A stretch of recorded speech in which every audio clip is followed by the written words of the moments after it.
हो, शनी म्हणजे मकर राशीचा स्वामी बरं का. आणि आता तोच स्वामी आपल्या घराच्या बाहेर पण अजूनही पाठपुरावा करत आहे. मीन राशीत तिसऱ्या भावात तो वक्री होऊन बसलाय. म्हणजे आता परीक्षा होणार आहे धाडसाची, मनाच्या स्थैर्याची आणि निर्णय क्षमतेची. मकर राशीचा स्वभाव मित्रांनो गंभीर, स्थिर आणि परिणामांवरती लक्ष देणारा जास्त असतो. पण शनी वक्री होताच तो तुमचं मौन फोडतो बरं का. आणि तुम्हाला स्वतःच्या मनाच्या गुहांमध्ये उतरायला भाग पाडतो. मीन राशीत वक्री झालेला शनी म्हणजे भावना आणि कर्म यांचं युद्ध आहे.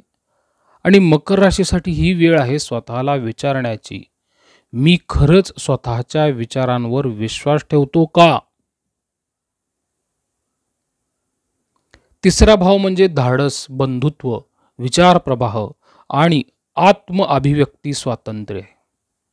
आता या सगळ्यांवर शनीची वक्री छाया आहे. म्हणजेच ही वेळ आहे बोलण्याआधी विचार करण्याची आणि कृतीत उतरायच्या आधी आत्मपरीक्षण करण्याची. शनी आता तुम्हाला बोल कमी कृती जास्त असा संदेश देतोय. पण तो यावेळी अंतःकरणातून येणाऱ्या धाडसाच्या आधारे हे बोलतोय ना. मकर राशीच्या पराक्रम भावात हा वक्री झालेला शनी तुमच्या धाडसाची परीक्षा घेईल. मकर राशीला तो काय म्हणतोय, तुझा स्वामी शनी आता तुझ्या तिसऱ्या भावात आहे, पण तो थांबला नाही, मागे फिरतोय म्हणजे वक्री झालेला आहे. म्हणजेच आता तो तुझ्या स्वतःच्या निर्णयांवरती प्रश्न विचारतोय, हे मकर राशीला शनी म्हणतोय. तृतीय भावातील वक्री शनी म्हणजे काय हो. तृतीय भाव तुमच्या धैर्य, संवाद, आत्म अभिव्यक्ती स्वातंत्र्याचा आहे, बंधुत्वाचा आहे, लघु प्रवासाचा आहे, विचारांची दिशा, या सर्व गोष्टी तो दर्शवतो. शनी हा स्वतःच एक तपासक आहे. जेव्हा तो इथे वक्री होतो ना तेव्हा तो वरवर काही करत नाही, पण अंतर्मनात चाललेली हालचाल तो तीव्र करतो. तो तुमच्या इच्छाशक्तीच्या मुळापर्यंत जाऊन बघतो की या खऱ्याच आहेत का किंवा वरवरच्या आहेत.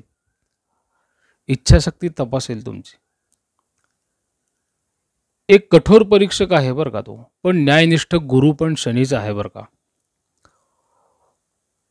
बृहत्पराशरी होराशास्त्रामध्ये ह्याबद्दल काय सांगितलेलं आहे की शनिश्चरः क्रूरदृष्टी दीर्घश्च भ्रुकुटी मुखः न्यायकारीच दुर्धर्षो मंदः पापप्रदः स्मृतः.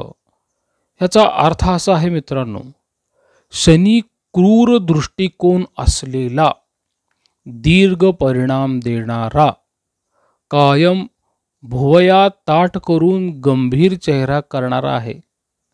पण तो न्याय देतो ना, तो कठोर आहे, पण कर्माच्या न्यायाने चालणारा आहे. त्याचा प्रभाव हळू पण खोल तुम्हाला पाप देणारा वाटतो, पण प्रत्यक्षात तो आत्मशुद्धी देणारा आहे. तो पापग्रह नाहीये मित्रांनो, आत्मशुद्धी देणारा ग्रह आहे. आणि मकर राशीच्या ह्या पराक्रम भावात वक्री झालेला शनी आहे की नाही, तो मकर राशीला पुन्हा काय म्हणतोय की हा शनी तुझ्या तिसऱ्या भावात वक्री झाला आहे, म्हणजे तुझ्या निर्णयावर, धाडसावर आणि बोलण्यावर त्याची तपासणी सुरू करत आहे. पण लक्षात ठेव मकर राशी, तो कोप करत नाही, तो तुम्हाला तपासतोय. तो जिथे कठोर वाटतोय तिथे तो शुद्धी करतो आहे. तो जिथे थांबवतो आहे तिथे तो दिशा बदलतो आहे. तुम्हाला एक नवीन मार्ग मिळवून देईल, अडचणीतून बाहेर काढेल आणि पुन्हा तुमच्या मार्गाचे शुद्धीकरण करून देईल. नेमका मकर राशीवर परिणाम काय होईल हो. धाडसाला आव्हान आहे की नाही. निर्णय घेताना संकोच वाटेल की नाही तुम्हाला. याआधी तुम्ही जे सहज करत आला ते आता जड वाटू लागेल की नाही. लहानशा गोष्टीतही दोनदा विचार कराल बरं का तुम्ही.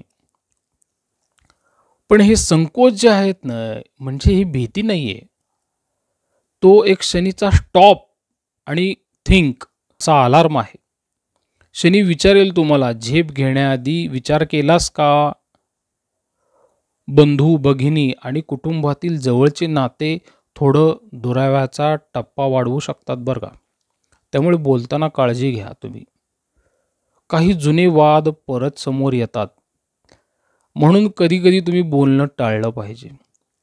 संवादाचा अभाव होतो आणि गैरसमज वाढतात. कोणीच बोलत नाही, पण सगळे काहीतरी वाट बघत आहेत अशी भावना होते. मग कोणीतरी सुरुवात करा आणि गैरसमज विरघळवून टाका. संयम आणि समजूत हाच उपाय आहे बरं का. विचारांची स्पष्टता, आतून येणाऱ्या विचारांचं शुद्धीकरण, ह्या गोष्टी फार महत्त्वाच्या आहेत तुमच्यासाठी. जुने अपूर्ण संवाद, न लिहिलेली पत्र, मनात अडकलेले शब्द, हे सगळं डोकं वर काढतात.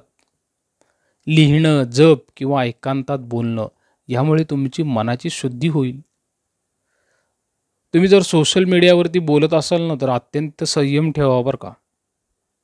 शब्दो ही ब्रह्म, शब्द म्हणजे ब्रह्म, त्याचा वापर तुम्ही पवित्रतेनेच केला पाहिजे. शनी वक्री आहे आणि त्याच्या दृष्टीचे प्रभाव पण असतात. आता त्याची जी दृष्टी आहे ना मित्रांनो, ती तुमच्या राशीच्या पंचम भावावर येत आहे.